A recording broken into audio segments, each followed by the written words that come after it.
¿Se imagina usted que se encuentra en medio de una emergencia? Imagine la situación, pero la emergencia consiste en que una persona necesita desesperadamente de su ayuda. Ahí en ese momento, imagínese esa situación. Pero te das cuenta que no tienes los recursos necesarios para ayudarlo, para salvarlo. Y entonces llamas a un amigo, empiezas a buscar soluciones y intentas todo lo que esté a tu alcance, todo lo que esté en tus manos, y nada funciona, no encuentras nada. Imagínate esa situación. Finalmente, cuando todo parece que está perdido, que no puedes hacer nada, te acuerdas de lo que deberías haber hecho desde el principio. ¿Te acuerdas? Clamar a Dios en oración. Y créanme, hermanos, que a veces vivimos nuestra fe como si la oración fuera la última opción que tuviéramos, en lugar de ser nuestra primera y permanente respuesta. Créanme. Y yo sé que muchos de ustedes en su interior están afirmando lo que les estoy diciendo, porque nuestra fe y nuestra vida cristiana, entonces tenemos la oración como la última opción en nuestras vidas.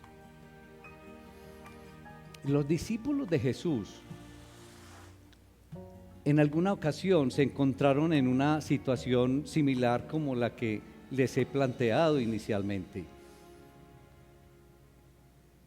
Intentaron sanar a alguien, intentaron liberar a una persona, a un joven endemoniado, pero lo trataron de hacer bajo sus propios métodos, pero fracasaron. Cuando Jesús llegó donde ellos, les dejó una lección muy clara, una lección contundente, y les dijo: este género con nada puede salir sino con oración y ayuno. Contundente la respuesta de Jesús ante el fracaso de los discípulos, porque ellos trataron ante una emergencia como la que les planteé inicialmente de hacerlo con su propio método, y el Señor les dice: no, es que esto no sale sino con oración y ayuno contundente. Yo quiero, hermanitos, hablarles de cómo la oración no es solo un recurso más en nuestra vida cristiana, sino que la oración es la clave para vencer lo imposible. Por eso los invito, hermanos, para que abran sus Biblias en el Evangelio de Marcos, capítulo 9, versículo 14 en adelante. Y leo la palabra, iglesia, en el nombre del Padre, del Hijo y del Espíritu Santo. Amén. Cuando llegó a donde estaban los discípulos, vio una gran multitud alrededor de ellos y escribas que disputaban con ellos. Y enseguida toda la gente viéndole se asombró, y corriendo a él le saludaron. Él les preguntó: ¿qué disputáis con ellos? Y respondiendo uno de la multitud dijo: maestro, traje a ti mi hijo que tiene un espíritu mudo, el cual donde quiera que le toma le sacude y echa espumarajos y cruje los dientes y se va secando. Y dije a tus discípulos que lo echasen fuera y no pudieron. Y respondiendo él les dijo: oh generación incrédula, ¿hasta cuándo he de estar con vosotros? ¿Hasta cuándo he de soportar? Traédmelo. Y se lo trajeron, y cuando el espíritu vio a Jesús, sacudió con violencia al muchacho, quien cayendo en tierra se revolcaba echando espumarajos. Jesús le preguntó al padre: ¿cuánto tiempo hace que le sucede esto? Y él dijo, desde niño. Y muchas veces le echan el fuego y en el agua para matarle, pero si puedes hacer algo, ten misericordia de nosotros y ayúdanos. Jesús le dijo, si puedes creer, al que cree, todo le es posible. E inmediatamente el padre del muchacho clamó y dijo, creo, ayuda mi incredulidad. Y cuando Jesús vio que la multitud se agolpaba, reprendió al espíritu inmundo, diciendo, al espíritu mudo y sordo yo te mando, sal de él y no entres más en él. Entonces el espíritu, clamando y sacudiéndose con violencia, salió, y él quedó como muerto, de modo que muchos decían, está muerto. Pero Jesús, tomándole de la mano, le enderezó y se levantó. Cuando le entró en casa, sus discípulos le preguntaron aparte, ¿por qué nosotros no pudimos echar fuera? ¿Por qué nosotros no pudimos echarle fuera? Y les dijo, este género con nada puede salir, sino con oración y ayuno. Padre, te alabamos. Te damos honra, te damos todo el honor, oh Padre Celestial, en el glorioso nombre de Cristo Jesús.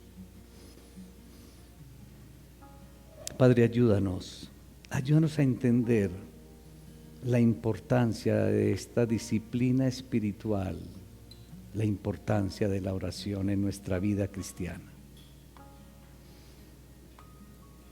Y reconocemos ante ti, Padre, que quizás la tenemos como una última instancia, como un último mecanismo para clamar a ti, Señor. Abre nuestros corazones a través del Espíritu Santo, Señor, igualmente nuestras mentes y voluntades, que podamos recibir lo que nos quieres decir a través de tu palabra, Señor, lo que nos quieres enseñar hoy.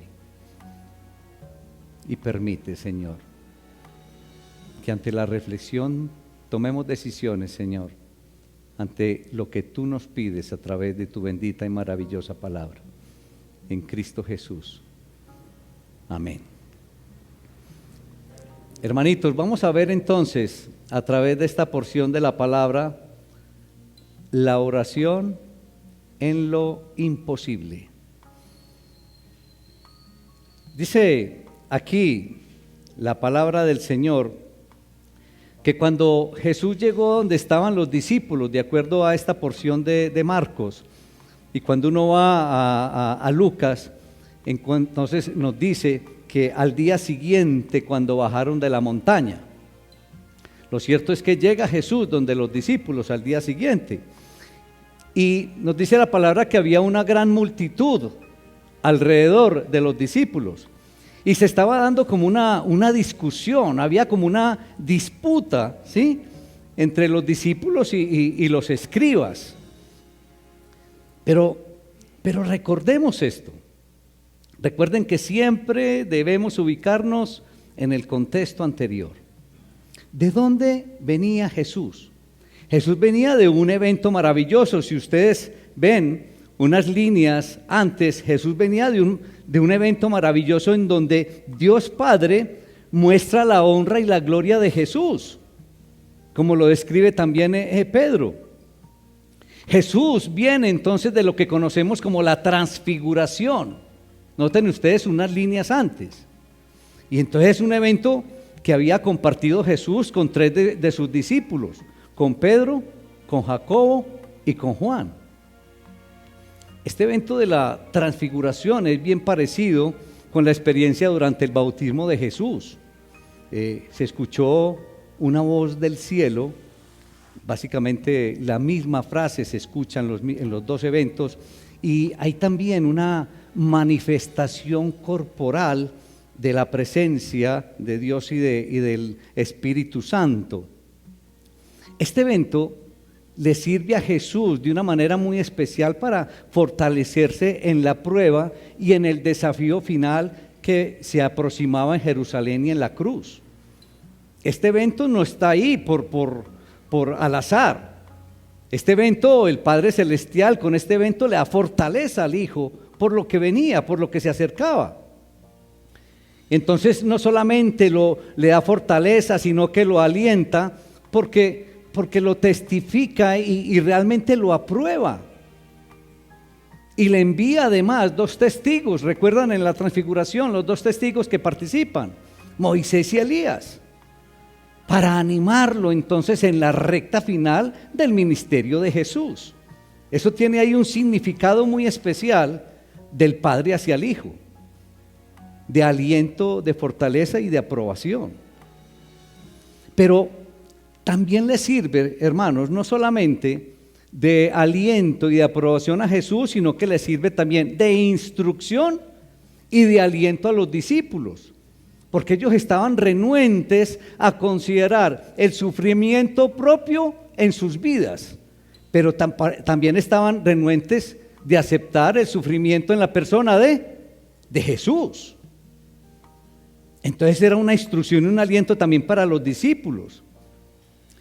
Y este evento, cuando uno ya lo ve a profundidad, el de la transfiguración, revela la lentitud, iglesia, la lentitud de los discípulos para entender y aceptar que Jesús les había dicho que debería morir. La lentitud para aceptar que Jesús iba a morir. Finalmente, el evento que el Señor nos regala en el día de hoy está relacionado con la misión que el Señor Jesús les había encomendado unos capítulos antes. Y nosotros vamos al capítulo 6 de Marcos, ahí a partir del versículo 7, ahí encontramos que Jesús los envió de 2 en 2 y les dio potestad sobre los espíritus inmundos. Si ustedes van ahí a Marcos 6, ahí encuentran la potestad y la autoridad que Jesús le dio a los discípulos para expulsar entonces los espíritus inmundos. Pero también les dio el poder para sanar enfermos. Y además les dijo, vayan y prediquen que el reino de los cielos se ha acercado. Miren qué bonito esto. Entonces no se nos puede, tenemos que captar ahí y tener con claridad que ellos ya habían recibido el poder y la autoridad ¿de quién? De Jesús, sobre los espíritus inmundos y para sanar. Entonces, cuando uno ve que viene de ese evento maravilloso de la transfiguración y se da esta parte como de, ¿cómo llamarlo? Como de la imposibilidad de los discípulos, uno nota ahí que siempre que hay una manifestación sobrenatural autenticada en la obra de Jesús, mis hermanos, inmediatamente el demonio aparece. Claro, noten ustedes, hay algo como la transfiguración, algo espectacular y maravilloso. Y luego viene lo sucedido con los discípulos. Pero eso es muy común. Y lo podemos experimentar en nuestras vidas. Yo creo que cada uno de nosotros experimentamos. A veces empezamos a esa relación con el Señor y estamos orando y leyendo la palabra y se nos empiezan a presentar una serie de obstáculos y de tentaciones. No les pasa. ¿No ven ustedes, por ejemplo, cuando un hermanito inicia en la iglesia, un hermanito inicia el caminar cristiano, que le empiezan a aparecer muchas cosas, el demonio empieza a aparecer y entonces le pone obstáculos, el mundo le pone otra cosa y lo pone a dudar? Y dura muy poco en ese caminar. Cuando hay cosas, manifestaciones sobrenaturales, uno puede ver inmediatamente que aparece nuestro enemigo, el personaje Satanás. Entonces no nos debe extrañar entonces que después de esa transfiguración aparezca entonces el maligno. Cuando regresaron entonces al día siguiente del monte, dice la palabra que estaban alrededor de los discípulos y discutían. Y Jesús llega donde ellos les dice: hey, ¿qué pasa? ¿Por qué están discutiendo? Les dice Jesús: ¿qué ha pasado? Y entonces dice la palabra que uno de la multitud respondió, le dijo: maestro, traje a mi hijo que tiene un espíritu. Y lo sacude y lo posee y echa espuma y cruje los dientes y se va secando. Y le dije a tus discípulos que lo sanaran, que lo liberaran, y no pudieron. Fue la manifestación de esa persona. El hijo de ese hombre entonces tenía una condición especial. El hijo de ese hombre estaba endemoniado, estaba poseído. Y los discípulos que habían quedado, ¿cuántos discípulos entonces estaban ahí? A ver, ¿cuántos? 9. ¿Por qué razón 9? Porque 3 estaban con Jesús y venían de la transfiguración. Son detallitos, pero estaban ahí, correcto. Entonces, Jesús se molestó y los calificó de una manera, ¿cómo creen ustedes? Miren que Jesús era directo, hermanos. A veces cuando uno es directo, que siente las críticas y los señales, pero es que Jesús era directo, él no se guardaba. Le dice: generación de víboras, incrédulos, generación perversa, como quien dice generación extraviada. Así les hablaba Jesús, era directo. Entonces el Señor dio muestra de su impaciencia hacia ellos. ¿Hasta cuándo he de estar con ustedes? Tremenda frase, tremenda pregunta. ¿Hasta cuándo he de estar con ustedes? ¿Hasta cuándo los voy a soportar? ¿Usted se imagina qué dirá el Señor de cada uno de nosotros? Cuando yo escucho esa pregunta de parte de Jesús a los discípulos, yo me la hago y yo le pido perdón al Señor, Señor, ¿hasta cuándo te he de soportar, Carlos? Pero cada uno de nosotros se tiene que hacer esa pregunta aquí, o eso solamente creen que era para los discípulos de la época. ¿Hasta cuándo te ha de soportar el Señor? Tremendo esto. ¿Hasta cuándo he de estar con ustedes? Pero tengamos en cuenta que es que los discípulos habían sido capacitados, habían recibido el poder y la autoridad de parte de Jesús. Eso no se nos puede olvidar. Y si tenían el poder y tenían la autoridad de Jesús, ¿por qué no lo hicieron? Es que ahí es donde está el tema, ahí es donde radica el problema. Entonces los discípulos muestran la incapacidad para obrar las maravillas del reino. Eso explica entonces la reacción enérgica de Jesús. Y la cuestión era que ya, digamos, el momento final estaba muy cerca. Ese era el tema. El tiempo apremiaba. Y los discípulos entonces no terminaban de entender los misterios del reino. Ese era el problema. Entonces, cuando uno analiza de fondo la situación de los discípulos, aquí, aparte digamos, de la fe, aparte de la fe, el conflicto de los discípulos era su orgullo. Y ustedes me dirán: pero ¿usted por qué dice eso? El texto no lo dice. Váyanse unas líneas adelante, vayan al contexto posterior. Después de este pasaje, ¿por qué estaban peleando ellos? ¿Por qué estaban discutiendo? A ver, ayúdenme. ¿Quién era el mayor? Es que está en la Biblia. Es decir, ¿quién es el que va a mandar? ¿Quién va a ser el líder? ¿Quién va a tener el poder? Eso no es orgullo.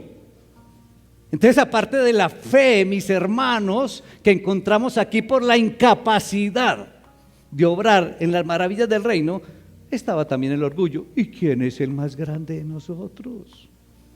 ¿Quién es el mayor de nosotros? Tremendo.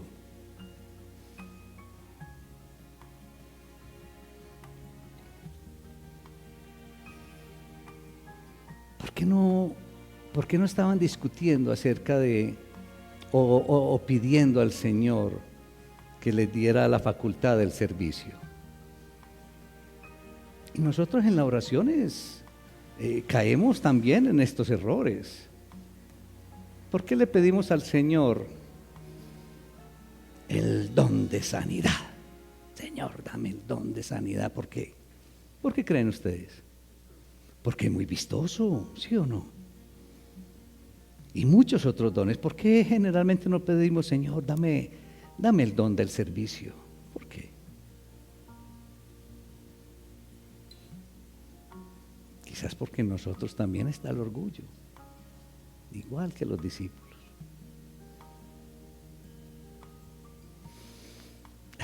Estaban discutiendo cuando ellos eran el jefe, el mayor, el que tenía el poder, el que tenía el control. ¿Qué tal? Y volviendo a lo que manifestaba el padre de este muchacho, le decía a Jesús: ten misericordia de nosotros y ayúdanos. Le dice el padre del endemoniado: ten misericordia de nosotros y ayúdanos. Jesús le dice: si puedes creer, al que cree todo le es posible. Qué belleza de afirmación de Jesús. Al que cree todo le es posible. Y le responde él: creo. Pero le dice, le pide algo muy especial. A ver si ustedes lo captan, ayúdenme. Él le dice: creo. Pero ¿qué más le dice? Ayúdenme, la palabra ahí está en la Biblia. Con palabras de la Biblia. ¿Qué? ¿Cómo? Ayuda a mi incredulidad. Excelente. Cuando le pedimos a Jesús eso. ¿Saben por qué? Por el orgullo también. Porque creemos que nuestra fe es muy grande, que nuestra fe es única.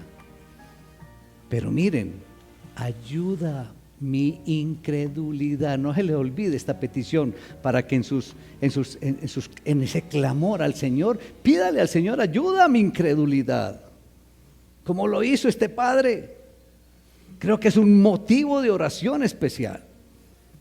Ayuda a mi incredulidad. Incredulidad que se manifiesta de muchas maneras.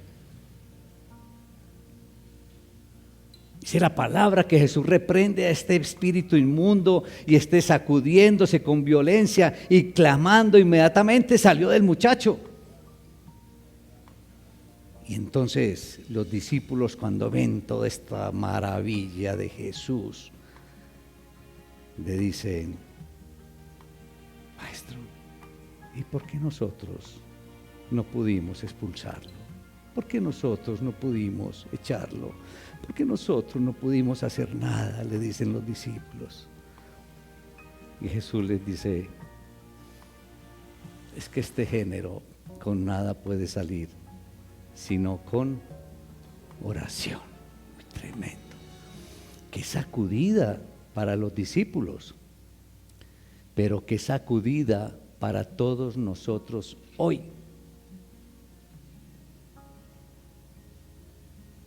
La oración, qué sacudida para todos nosotros.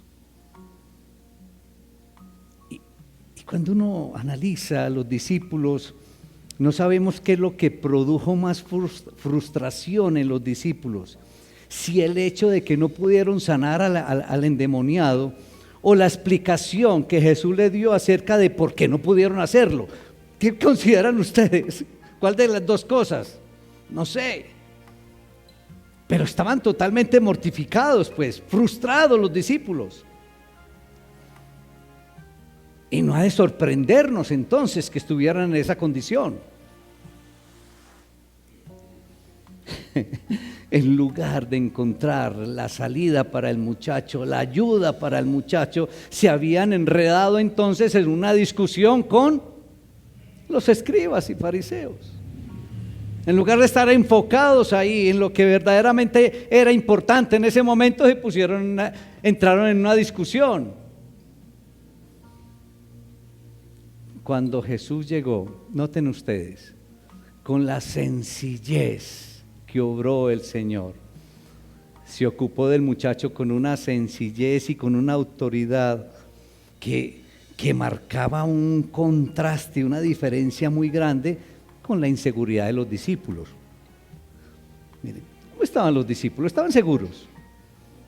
Mostraban una inseguridad y una incapacidad total, y llega Jesús con una forma sencilla y con una autoridad que contrasta totalmente con la actitud de ellos, totalmente diferente. Con seguridad que la vergüenza los abrigó a todos los discípulos por la falta de efectividad que tuvieron, y por eso ellos los llevó, y todo eso los llevó a pedir una explicación. Pero la respuesta del Señor, yo creo que no aclaraba absolutamente el panorama o la situación del momento. Yo creo que ellos, en la mente de los discípulos, e incluso cuando uno lee en primera instancia una porción como esta, podría haber llegado la pregunta en ellos, pero puede llegar la pregunta en nosotros. ¿Por qué Jesús les dijo era necesario orar? ¿Por qué? La verdad es que Jesús oró. Jesús oró. Sí, donde dice. Sí, pero estamos hablando de la porción. Sí, no nos podemos apartar de la porción. Es que ellos, ¿por qué no pudimos expulsar? Y el Señor le dice, no, es que no oraron, es que esto no se puede dar sino con la oración. Y Jesús oró. No nos podemos apartar de la porción.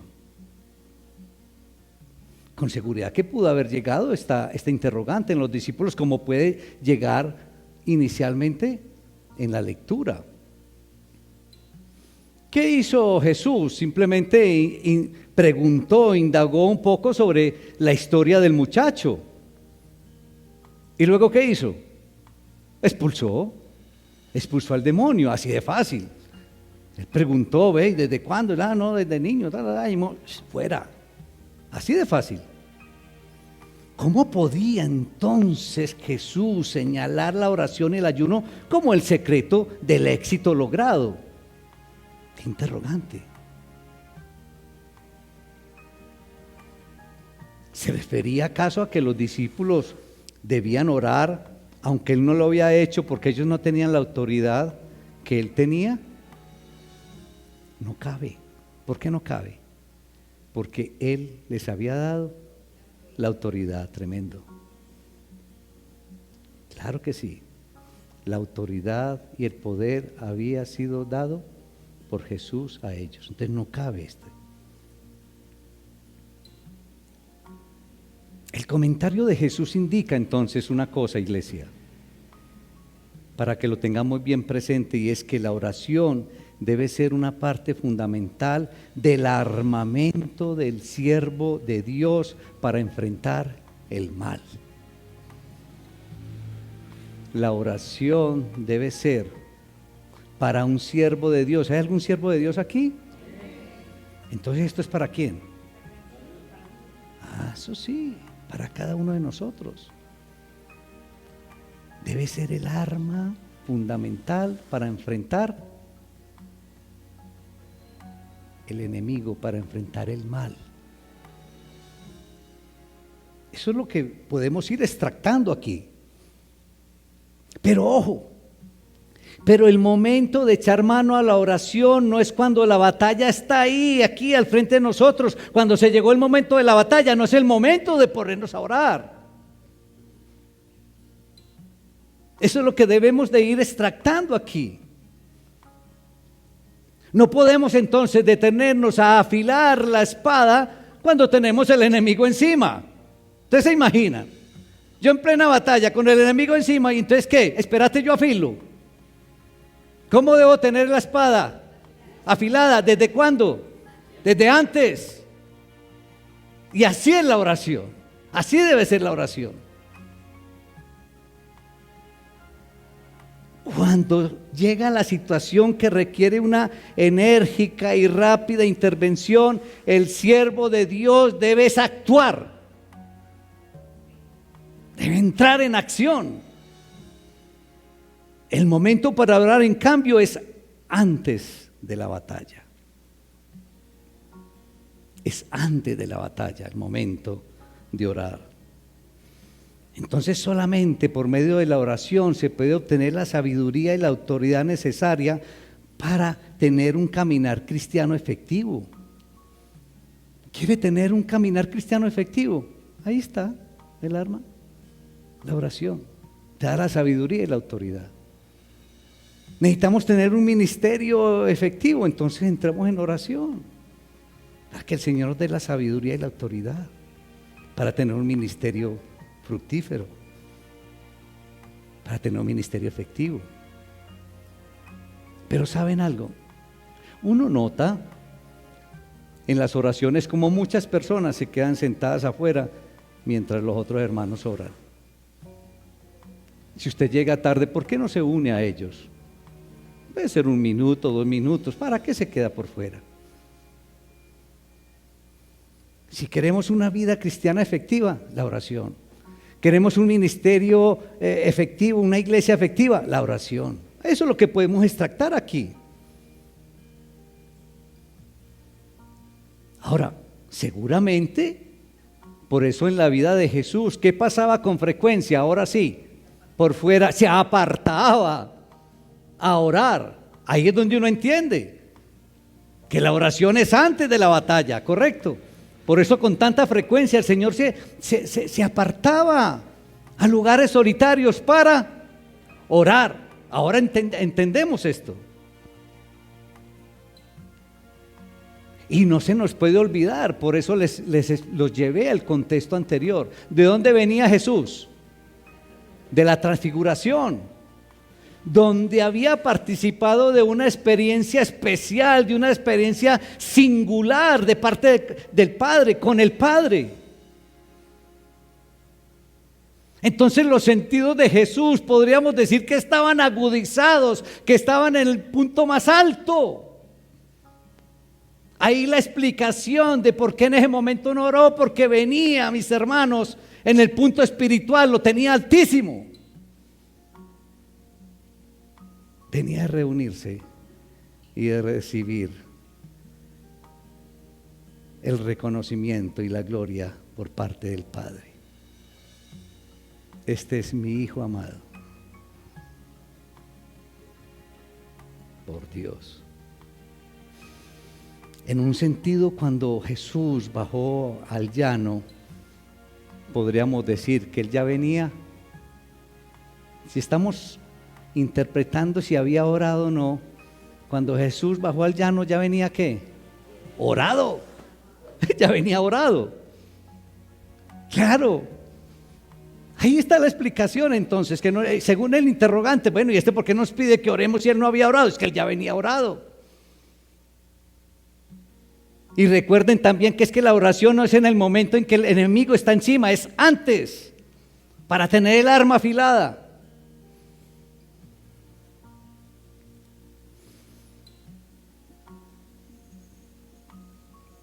Esta ha sido también la característica de todo caminar cristiano efectivo, de todo ministerio efectivo, de todo ministerio cristiano, a lo largo de toda la historia del pueblo de Dios.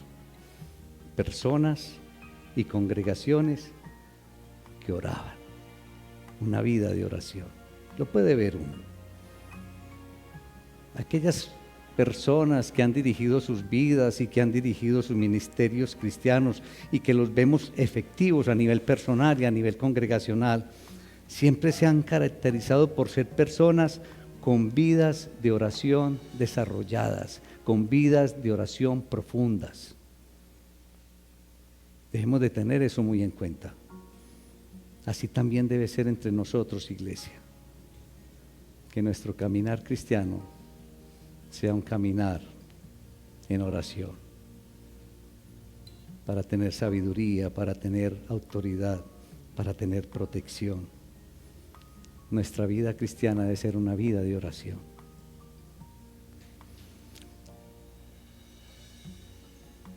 Y nuestra vida cristiana constantemente nos enfrentamos a situaciones imprevistas parecidas al tema de hoy. ¿Cuántas veces no nos enfrentamos a situaciones como la de hoy? No sé si un endemoniado, pero no sé si alguien que necesita consuelo, no sé si alguien que necesita acompañamiento, no sé, nos vemos frente a situaciones. Pero entonces tenemos que llegar como llegó Jesús de la transfiguración, que llegó orado. No es el momento, claro que, ojo, no me malinterpreta, no, es que él dijo que no oráramos, no, lo que quiero decir es que debemos de llegar es con una vida de oración, y si es necesario orar ahí, pues oramos, pero debemos de llegar orados. Y nuestra labor pastoral y en nuestra labor ministerial también nos vemos constantemente enfrentados a situaciones similares, situaciones imprevistas. Por eso debemos estar siempre orados, en oración. Y muchas de esas situaciones imprevistas no nos dan tiempo de prepararnos. Recuerden siempre el ejemplo, no podemos afilar la espada cuando el enemigo está. No se les olvide eso, inmediatamente van a entender que entonces debemos estar con la oración, orados en todo momento. Porque cuando llega a situación imprevista, lo que debemos es en ese momento actuar, entrar en acción. Entonces, iglesia, ¿cómo no aprovechar esos tiempos de quietud? ¿Cómo no aprovechar esos tiempos de silencio? ¿Cómo no aprovechar esos tiempos de descanso? ¿Cómo no aprovechar esos tiempos de soledad para cultivar una vida espiritual, mis hermanos, que marque la diferencia a la hora de actuar?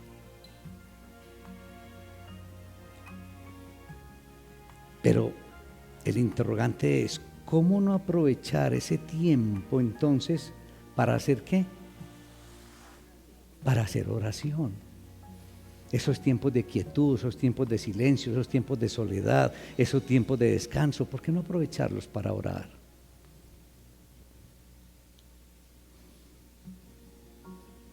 ¿Por qué no aprovechar? ¿Por qué no utilizar más tiempo en la oración? Siempre hablamos de un enemigo común, siempre hablamos del enemigo. ¿Cómo nos vamos a enfrentar al enemigo? ¿Cómo vamos a derrotar al enemigo?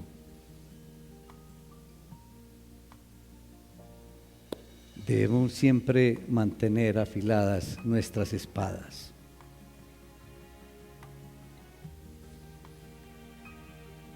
Los discípulos tuvieron o mostraron una incapacidad para realizar la autoridad que recibieron de Jesús.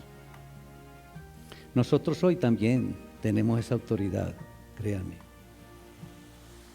También la tenemos. Pero solamente va a ser efectiva si tenemos una vida de oración.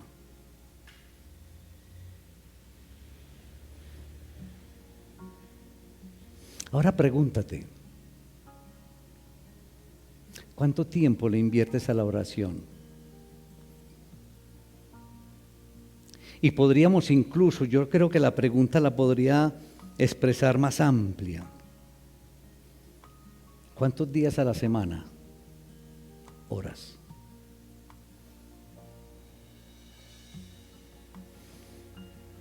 Es posible que algunos en su interior estén diciendo, no oro. ¿Cuántos de ustedes estarán diciendo, no, yo sí le oro cuando salgo rápido a coger el bus, a coger el metro, cuando me voy a montar al carro? ¿Será el momento? ¿Será la manera? ¿Cómo aprovechar más el tiempo para entrar en oración, en esa disciplina espiritual de la oración.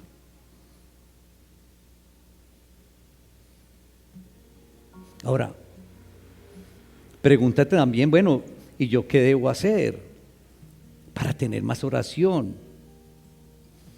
Digamos que, ¿cuáles actividades hago, en cuáles actividades participo para tener más oración? Aquí en la iglesia hay espacios para orar. Estamos orando antes del culto, vamos a orar después del culto. Ahorita después del culto vamos a tener una oportunidad. Ojalá nos quedáramos aquí no sé cuántas horas, porque todos le quisiéramos orar al Señor. Entonces no sé si con los espacios de la iglesia, los espacios en tu casa, los espacios con la familia, con amigos, en tu soledad, en tus tiempos de descanso, oración. ¿Qué tienes que hacer? ¿Qué actividades puedes involucrar entonces para desarrollar esta disciplina espiritual?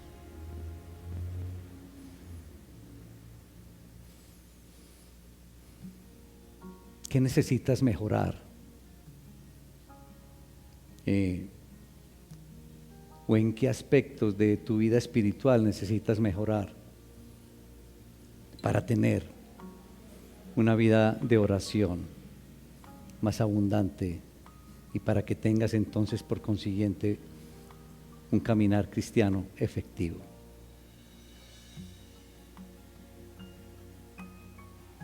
¿Qué aspectos en tu ejercicio espiritual debes mejorar? ¿Qué debes mejorar en la oración? ¿Qué debes mejorar para tener más oración? ¿Qué debes mejorar para mantenerte orado? ¿Qué debes mejorar para mantener tu espada afilada?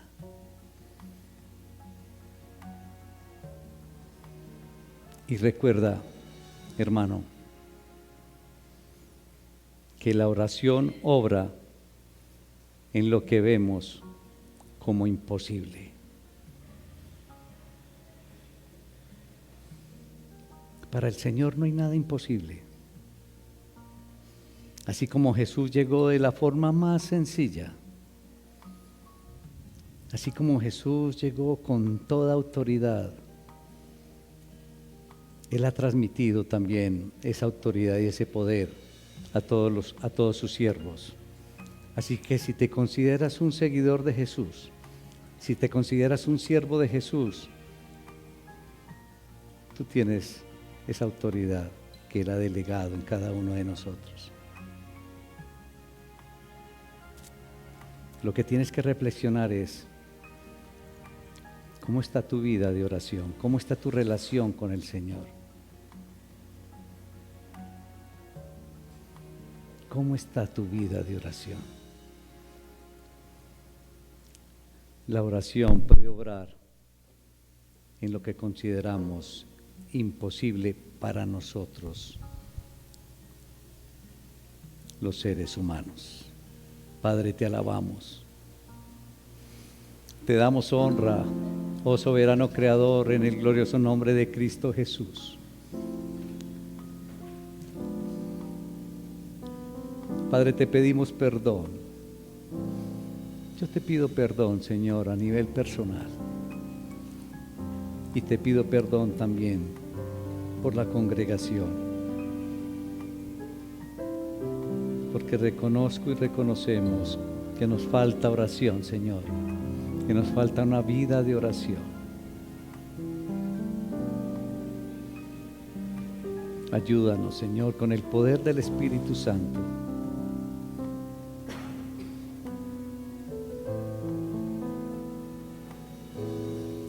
Que podamos participar de una manera activa en las maravillas de tu reino, Señor. Y que lo podamos hacer con autoridad y con poder, Señor, que recibimos de parte tuya. Pero solo, Señor, y a través de esta enseñanza tuya la podemos realizar y obtener con una vida de oración, con esta disciplina espiritual haciendo parte de nuestras vidas, permanente y constantemente. que estemos orados, Señor, ante las diferentes situaciones imprevistas, porque el enemigo siempre está ahí queriéndonos hacer daño, pero la única manera de enfrentarlo y vencerlo es con una vida de oración, que estemos orados en todo momento. Y como lo pudimos percibir, Señor, a través de tu palabra, no es en el momento de la batalla, Señor, que también lo podemos hacer, pero es que estemos preparados, que estemos orados.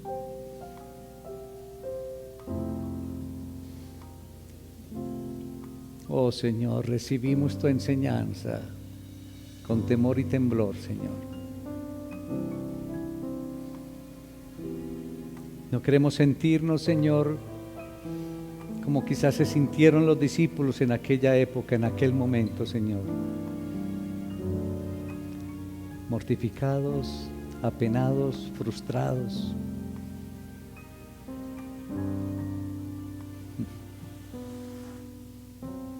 Unas líneas antes tú les habías dado el poder, Señor. Con razón, Señor, tu indignación. ¿Hasta cuándo los he de soportar? Oh Señor, no queremos escuchar esa frase para ninguno de nosotros, Señor. Dile ahí, hermano, Señor, yo no quiero escuchar esa expresión de parte tuya. ¿Hasta cuándo te he de soportar? No, no, Señor. Yo quiero hacer las cosas, dile ahí, hermano, yo quiero hacer las cosas como tú lo pides, como tú me has enseñado. Yo quiero mantenerme en oración. Yo quiero tener una vida de oración.